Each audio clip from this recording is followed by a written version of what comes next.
இவர் பெயர் கோச்சா உசேப் சிட்டிலப்பள்ளி, விகார்ட் கம்பெனியோட ஃபவுண்டர். காலேஜ் முடிச்சுட்டு ஒரு ஸ்டெபிலைசர் கம்பெனியில் வேலை பார்க்குறாரு.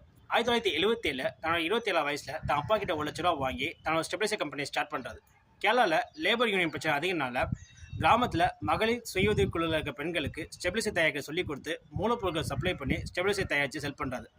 1980 கேரளா மக்கள் நிறைய பேர் கல்ஃப் கண்ட்ரீஸ்க்கு வேலைக்கு போனாங்க. அதனால் கேரளா மக்கள்கிட்ட பணப்புழக்கம் அதிகமாச்சு. அவங்க டிவி, ஃப்ரிட்ஜு, ஏசி போன்ற திங்ஸ் அதிகமாக வாங்கினாங்க. அந்த டைமில் வோல்டேஜ் ஃபிளக்ஷன் இருந்தனால வோல்டேஜ் ஸ்டெபிலைசர் நீடும் அதிகமாக இருந்துச்சு. ஆனால் தங்களோட சேல்ஸை வீக்கை இன்க்ரீஸ் பண்ணாங்க. இன்றைக்கி வீக்கோட சேல்ஸ் பார்த்தீங்கன்னா கிட்டத்தட்ட 2500 கோடி ரூபாய்க்கு மேலே சேல்ஸ் பண்ணுறாங்க. இவங்க இந்த எலக்ட்ரிக்கல் பிஸ்னஸ் மட்டும் இல்லாமல் இந்தியாவில் மிகப்பெரிய அம்யூஸ்மெண்ட் பார்க்கான ஒண்டலாவும் இவங்களுக்கு சொந்தமானது தான். என்னதான் இவங்க ஹெட் குவார்ட்டர்ஸ் கேரளாவில் இருந்தாலும் இவங்களோட மேனுஃபேக்சரிங் யூனிட் தமிழ்நாட்டிலையும் நார்த் இந்தியாவில் இருக்க 2 ஸ்டேட்லேயும் இருக்குது.